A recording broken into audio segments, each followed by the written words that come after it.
You're now listening to Loud and Clear. You are listening to Loud and Clear. You're listening to Loud and Clear. You're listening to Loud and Clear. With your host, Brian Fuller. With your host, Brian Fuller. With your host, Brian Fuller. Your host, Brian Fuller. Where the spit hits the fan. Where the spit hits the fan. With the what? Where the spit hits the fan. UTA Radio. On UTA Radio. On UTA Radio. On utaradio.com and iHeartRadio.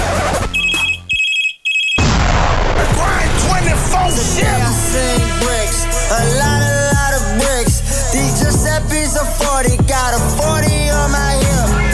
Blood told me, shy boy, you gonna be rich. No, he wanna be best boys, I get him out too quick. I took her to the Cube, but met Ricky, he the ruler. My necklace is Cuban, shout out to my jeweler. I'm a winner, you're a loser. I'm a giver, you're a user. What it is. This is Loud and Clear where the spit hits the fan, and I am your illustrious host, Brian Fuller. Hey, man, on the line, we have the creator of Attention Kills, Arize. What's going on, brother? How you doing? Man, we doing all right, man. We doing all right. So you were telling me, we were talking at the beginning before we got back on air about some of the other characters in Attention Kills. You want to tell me about some of those guys?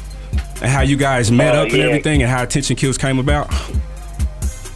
Well, actually, all the guys on the show, except for like maybe one or two people, are people that I interact with on my everyday life. You know what I mean? So like I'm professionally involved with a lot of different entities around the city, a lot of different, and within those entities, it provides that interaction with like different people on different levels. So like, obviously, like if you watch the show, like most people are drawn to like the more like villainous characters or whatever, like and those would probably be like Suge, and we use everybody's real name, so that'll probably be like Suge and Hobo, probably like the two that like stand out. They're the more like street, and they're the more like villainous like characters on the show, and I really feel like they like bring that edge to the show.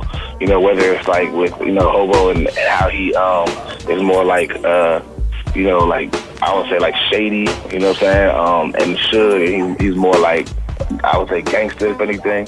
And I think those elements are what really bring the drama and the that climactic like opportunities to the show. So I really like them a lot. I feel like they do a lot for the show as well. Yeah, he does do that. I'm not gonna lie. Like when I watch it, when he, what I'm saying, I like Suge is my favorite character. Arize, shout out to Suge. I'm still getting all my characters down, so forgive me. Hobo. Yeah, when it shows up the dissension in the middle. Yeah. Oh man, when he started playing, everybody left. That's when I really got tuned in. I was like, how is this finna end? Because he a whole character, bro. And I think he's a pretty good actor too. To be honest. Yeah. But I got to give you props though. Like I watched the whole show, bro. I think you really got some acting in you though. You know what I mean? Your character is real solid, and I feel like it's kind of a reflection of who you are. Personally. Yeah. Well, it's funny because everybody that watches it, they always like. I usually don't really get like props for my acting. I more so get props for my writing because people be like, man, that's how you act. You know what I'm saying? It's not really like I'm stretching like so far like with like my abilities. It's more so like true to my character in real life. The only difference would be like, I like my interaction with Steve, like where he like plays like one of my close friends on the show that like always tells me when I'm doing something wrong or whatever, like and gives me like this long like lecture like episode 7, like. But in reality, that's actually me doing that to him. He's the knucklehead that goes off with females and stuff like that. But for entertainment purposes, we switched our roles.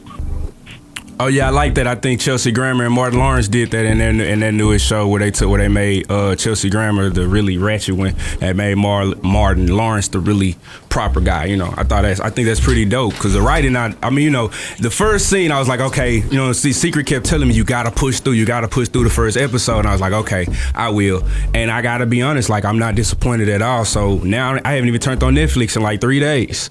Every time I get a chance, every time I get a chance to watch something on TV, I turn on Attention Kills till I get through it, man. It's pretty dope, Yeah, and that's like kind of like amazing to me, because like originally when we started, we wanted to do something that shed more light on our business and what we do professionally, and like it actually became something that like grew and like actually the fact that like you guys are in Texas, it can like relate and kind of like grasp like the DC perspective, you know what I'm saying? Like that's like something that I really feel really good about. That means that, you know, that shows people that these type of situations aren't like DC specific.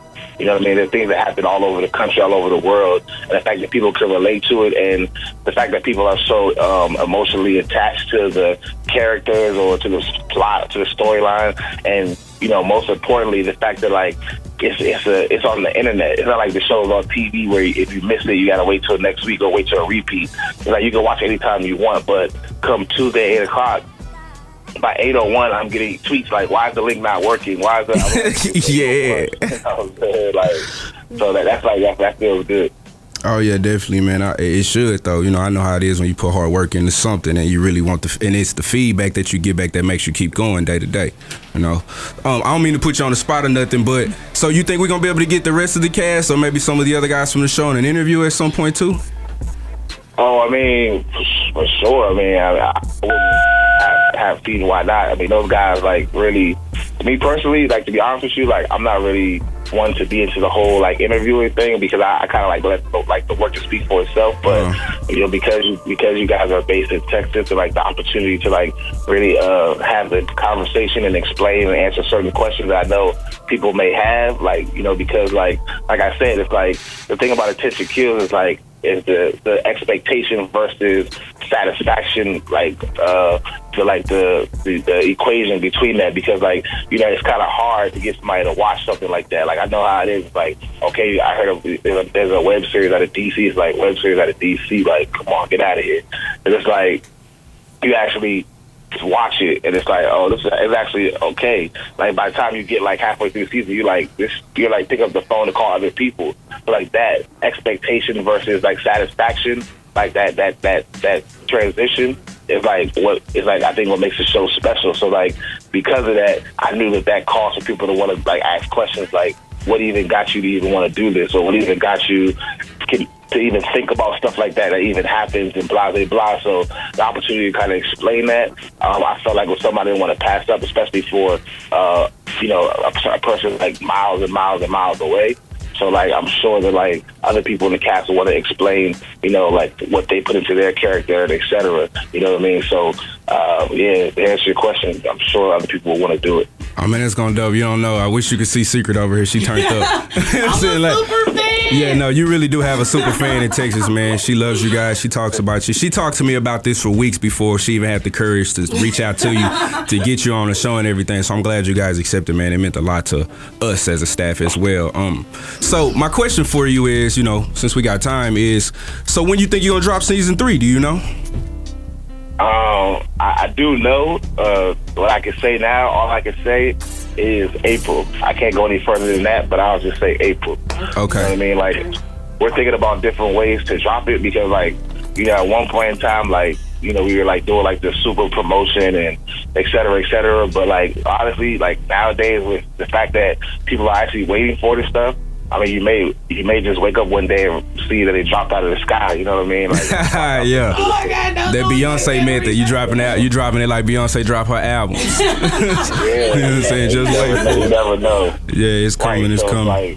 Like, and because, like, honestly, like, and it's not even like some type of like cheap promotion, but like, I really think season 3 is setting up to be like my favorite season, because a lot of people don't know, like, out of all the episodes and stuff, I probably only like personally like maybe 4 episodes. Mm-hmm. You know, that's like season 1 and 2 combined, because, you know, I'm a big critic and I'm very hard on myself and stuff, and like I want to see things delivered a certain way.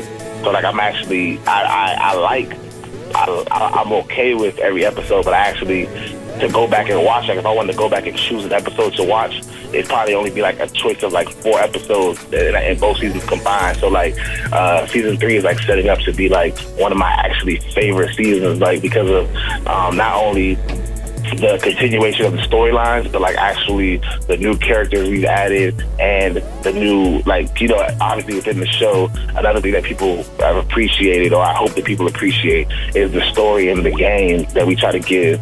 You know what I'm saying? Like the things that are relative to your everyday life, because, you know, everybody has dealt with, like, you know, a person that plays both sides, or, you know, like in my situation, like being involved with you know, not covering all your bases with dealing with a person and not knowing the person completely that you're dealing with before you, go all the way with them, and being involved indirectly with somebody who's involved in the streets and have those repercussions to come back on you. You know what I mean? So, like, with all these things that happen to people, it's obviously that people are drawn into the storyline. So we push it a step further. Like, people probably aren't sure if we can go any further and like go any harder because we're so like raw and uncut. Like, when I tell you, like, season 3 is like pushing it to the max. It's like, so I'm very like looking forward to it, definitely. Oh man, okay, man. That I'm turned right now. I'm not gonna lie, and I think everything that you're talking about, I think that is the absolute truth, man. I think that because what I noticed, first off, I'll just tell you, I noticed the editing, and I said, you know what? Whoever does this takes their time to make sure they get really good angles. They try to make sure that they give us different shots and not just try to bore us with the way that it's all shot. And I try to mix it up a little bit. So I noticed that, and then and then from that, I just, I was like, it just it does grow on you. Like once you finally get used to the scenes, the actors, the people, it'll really grow on you. You can sit back and enjoy it, man. It's really